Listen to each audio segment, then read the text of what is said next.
আসসালামু আলাইকুম, কেমন আছেন সবাই? আশা করি সবাই ভালো আছেন, ঠিকঠাক আছেন। যার দিন যেভাবেই কেটে যাক না কেন, যেমনই কাটুক না কেন, আশাটা ভালোই রাখতে হয় যেন সবার দিন ভালো যায়, সেই সাথে আমারও। তো প্রত্যেক দিন কিন্তু একরকম যায় না, দেখা যায় সারাদিন ভালো গেছে, রাতের বেলায় কোনো একটা কারণে পুরো রাতটা খারাপ হয়ে গেছে এবং পরদিন সকালেও দিনটা খারাপভাবেই শুরু হয়েছে। আবার দেখা যায় যে সারাদিন খারাপ গেছে, রাতের সময় এসে দিনটা একদম সুন্দর মনে হচ্ছে। এটা হতেই থাকে। আর এই যে আমি কিন্তু রান্নাঘরে চলে এসেছি, এসেই প্রথমে তরমুজটা কেটে নিলাম। আজকে রান্নাঘর থেকে ভিডিও শুরু করে দিয়েছি। তরমুজটা কিন্তু কয়েকদিন আগেই আনা হয়েছিল, কিন্তু এই যে মাঝখানে বৃষ্টি গেল, একটু ঠান্ডা ওয়েদারের কারণেই হোক অথবা বৃষ্টির কারণেই হোক, তরমুজটা কিন্তু খেতে ইচ্ছা করে নাই। তো আজকে কেটে নিলাম। তরমুজ কেটে ফ্রিজে রেখে আমি সুজি বসিয়েছি, আর এদিকে শিউলি রুটি বানিয়ে নিচ্ছে। তো আজকে আমি খেয়াল করলাম শিউলি কিভাবে রুটি বানায়। শিউলি পানিতেও একটু তেল দেয়, লবণ দেয়, সে সাথে যখন বেলে তার আগে পিঁড়িতে তেল মেখে তারপর আটা ছিটিয়ে রুটিটা বানাই। এই জন্য ওর রুটিটা লাগে না। এতদিন আমি বুঝতে পারতাম না যে কেন শিউলি তেমন একটা রুটি উল্টায় না, খুব দ্রুত রুটি বানায়, কিভাবে বানায়। তো আজকে খুব কাছ থেকে সেটা দেখলাম। আমরা কিন্তু এটা করি না কখনোই, পিঁড়িতে বা বেলনে তেল মাখাই না। তো যাই হোক, এই টেকনিকটা শিখে রাখলাম, কখনো ভবিষ্যতে কাজে লাগতেও পারে। এদিকে আমি 2টা রুটি, সুজি আর একটু আলু ভাজি নিয়ে ড্রয়িং রুমে চলে এসেছি নাস্তাটা করতে। মাঝে মাঝে এখানেও আমি নাস্তাটা হাতে নিয়ে চলে আসি। আর এই সিজন একটু ভালোই লাগে এখানে নাস্তাটা করতে, চারিদিক উজ্জ্বল হয়ে থাকে। আর আজকে আমি শিউলি রুটি বানানোর আগে ভাগে সমস্ত ঘরের ঝুলটা ঝেড়ে নিব। এই জন্য আগে ভাগে নাস্তা করে নিচ্ছি, কারণ শক্তি না থাকলে তো আর কাজ করা যায় না। তো এই কারণে আমি একটু নাস্তাটা করে নিলাম, আর এখন আমি ঝুলটা ঝেড়ে দিচ্ছি, যাতে করে শিউলি ঘরটা ঝাড়ু দেওয়ার আগে ভাগে সমস্ত ময়লাগুলো নিচে পড়ে যায়।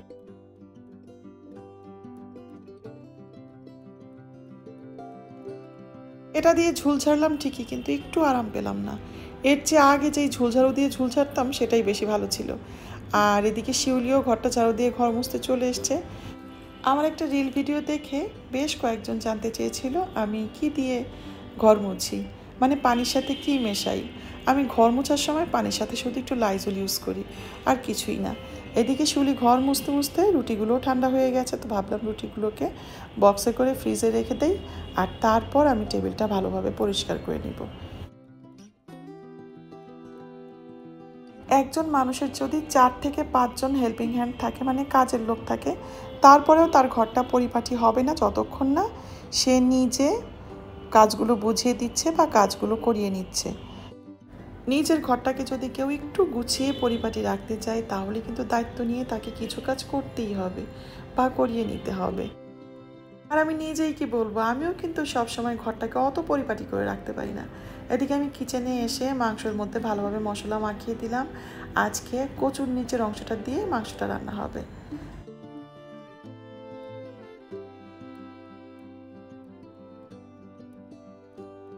একটা জিনিস সব সময় খেয়াল করে দেখবেন, যেদিন আপনার কোনো কাজ করতে ইচ্ছা করবে না বা রান্নাবান্নাও করতে ইচ্ছা করবে না, সেদিন কাজের লোকও দেখবেন যে বাসায় আসছে না, আর সে সাথে কোনো গেস্ট আসার খবর পেয়ে যাবেন। এটা কিন্তু হয়। এই যে আমার পায়ের সমস্যা গেল, বলা যায় পায়ের সমস্যা, আমি কয়েকটা দিন বিছানায় ছিলাম, আর এ ঘর ও ঘর হাঁটতেও পারি নাই, দেখতেও পারি না যে ঘরগুলোর কী অবস্থা। সেই দিনই আমার বাসায় রাতে একজন গেস্ট আসে এবং উনি আমার বাসাটা ঘুরে দেখতে চান, প্রথম এসছে। তো মাসুম তাকে নিয়ে ঘরগুলো ঘুরিয়ে দেখিয়েছে। পরদিন সকালে আমি একটু যে দেখলাম যে আমার মেয়ের রুমটা পুরা লন্ডভন্ড হয়ে আছে, চাদর এলোমেলো, চাদরের এক কোণা নিচে ঝুলে আছে, পর্দাগুলো কী অবস্থা আমি আর নাই বলি, পুরো রুমটা এলোমেলো। তেমনি গেস্ট রুমেরও একই অবস্থা, ড্রয়িং রুমেরও একই অবস্থা। এখন পর্যন্ত আমি পুরো ঘরগুলো কিন্তু একদম মনের মতো করে গুছাতে পারিনি।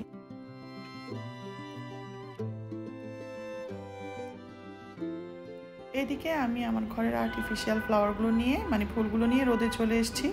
সব ঠিক আছে, শুধু এই পিঙ্ক পিঙ্ক টাইপের ফুলটার মধ্যে কি একটা প্রবলেম, কালো আর পেস্ট কালার টাইপের একটা চিতির মতো পড়ে।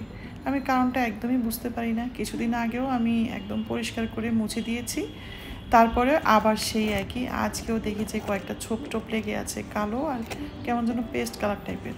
তো যাই হোক, আমি একটা টাওয়েলের কোনা ভিজিয়ে একটু একটু করে ফুলগুলো পরিষ্কার করে মুছে নিয়েছি। তো ভাবলাম যে 2-1 মিনিটের জন্য এগুলোকে একটু রোদে রেখে দিই। এই যে ঘরে সকাল থেকে এটা ওটা করতে করতে কখন যেন একদম দুপুর গড়িয়ে বিকেল হয়ে যায়। মানে ভাবি মাঝে মাঝে যে জীবনটা কীরকম কাটিয়ে এসছিলাম, এখন কীরকম কাটাচ্ছি, ভবিষ্যতে কীরকম কাটবে। এক এক সময় এক এক রকমভাবে জীবন কাটিয়েছি। তো একটা জিনিস বুঝতে পেরেছি যে জীবনে বেঁচে থাকতে হলে যে কোনো একটা নিজের পছন্দ মতো কাজকে আঁকড়ে ধরতে হয়। এই যে আমি ভিডিও বানাচ্ছি, এটা কিন্তু আমি খুব শখ করে বানাই। এর জন্য কিন্তু আমাকে অনেক শ্রম দিতে হয়। তো আমার অনেক অজানা কিছু আছে, হয়তো কখনো আপনারা জানতেও পারবেন। তো আমার মতো যারা আছে তারা জানে যে এত কিছুর পরেও আমি কিভাবে ভিডিওটা বানাই। আমি কিন্তু অনেক কষ্ট করে বানাই, তো তারপরে এডিট করি। আর এই জিনিসটা আমি কখনোই করতে পারতাম না যদি না আমার এই কাজের মধ্যে মিনিমাম আনন্দ না থাকতো।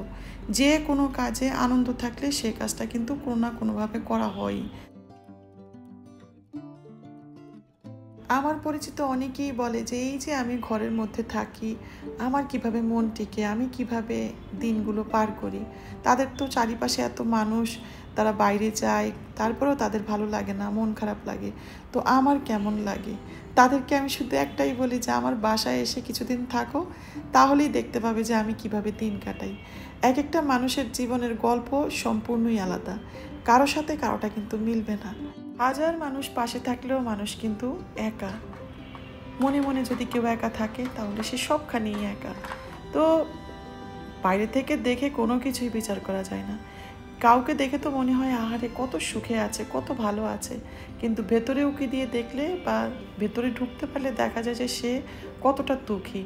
আবার ঠিক একইভাবে বাইরে থেকে যাকে অনেক অসুখী মনে হয়, অথচ দেখা যায় দিন শেষে সে খুব সুন্দর জীবনযাপন করছে। এদিকে গরুর মাংসটা প্রায় হয়েই এসছে, এখন শুধু কচুটা হয়ে গেলে গরুর মাংসের সাথে মিলিয়ে নেব। আর আমি কিছু চিংড়ি পরিষ্কার করে নিচ্ছি, এগুলো সামুদ্রিক চিংড়ি। তো আজকে এখান থেকে কিছু চিংড়ি দিয়ে একটা পদ রান্না করব, যেটা হলো রান্না করতে খুবই কম সময় লাগে, তবে এটা খেতে ভালো লাগে ফ্রাইড রাইসের সাথে। ফ্রিজে অনেকখানি ফ্রাইড রাইস পড়ে আছে, তো ভাবলাম আজকে এই চিংড়িটা করি, তাহলে ফ্রাইড রাইসটা খাওয়া হয়ে যাবে। আর এদিকে আমি যখন রান্না করছিলাম তার ফাঁকে মানে গরুর মাংসটা বসিয়ে দিয়ে আমি কিন্তু মশলার কৌটোগুলো ভালোভাবে মুছে নিয়েছি একটা ড্যাম্প কাপড় দিয়ে। তো মাঝে মাঝে যদি ড্যাম্প কাপড় দিয়ে এভাবে মশলার কৌটাগুলো মুছে নেওয়া হয় তাহলে কিন্তু আর খুব বেশি ময়লা জমে না।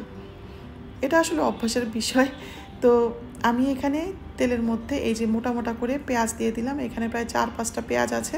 তো এই পেঁয়াজটা একটু নরম করে ভেজে নিয়ে এর মধ্যে চিংড়িগুলো দিয়ে দিব। আর চিংড়ি দিয়ে তার সাথে বাটা মরিচ, লবণ আর হলুদ দিয়ে ভালোভাবে নেড়ে চেড়ে একদম মশলার সাথে মিশিয়ে কাঁচা গন্ধটা দূর করে নিতে হবে। আমার এমন অনেক আত্মীয় স্বজন পরিচিত মানুষজন আছে যারা কাজ করতে পারলেই মনে হয় যেন খুশি হয়। এর মধ্যে আমার মা খালারা তো আছেই। আমার এক খালা আছে, উনি রাতের বেলাও বাথরুমটা ভালোভাবে মুছে তারপর ঘুমাতে যায় গোসল টোসল করে। আর আমার আম্মা তো যখনই ময়লা দেখে তখনই মুছতে শুরু করে দেয়। চিংড়িটা মশলার সাথে মিশিয়ে নিয়ে মানে কাঁচা গন্ধ দূর হয়ে যাওয়ার পর আমি এর মধ্যে একটু ঝোল দিয়েছি আর চিলি সস দিয়েছি। এখন কয়েকটা মরিচ দিলাম। আর আমি খুব বেশি ঝোল শুকাবো না, একদম শুকিয়ে ফেললে চিংড়িটা খেতে ভালো লাগে না। এরকম একটু মাখা মাখা ঝোলই ভালো লাগে, মানে ফ্রাইড রাইসের সাথে খেতে এটা কিন্তু দুর্দান্ত লাগে। রান্না শেষ বা এদিকের কাজকর্ম মোটামুটি শেষ। আমি কিন্তু রান্নার ফাঁকে ফ্রিজার গুছিয়েছি আর দেখলাম যে মাংস ছাড়া ফ্রিজে কোনো মাছ নেই, এরকম আমার কখনো হয় নাই। বিকেলবেলা ড্রয়িং রুমে বসে কত কিছু ভাবছি আপনাদের কথাও। আপনারা যারা আমাকে একটু সাপোর্ট দিচ্ছেন, ভালোবাসা দিচ্ছেন, আমার অনেক অনেক শুভেচ্ছা আর ভালোবাসা আপনাদের জন্য। তো আমাকে আজকে এখানেই শেষ করতে হবে, কারণ ছেলের বন্ধুরা এসছে, ওদের জন্য একটু খাবার রেডি করে দিচ্ছি। তো সবাই খুব ভালো থাকবেন, আল্লাহ হাফেজ।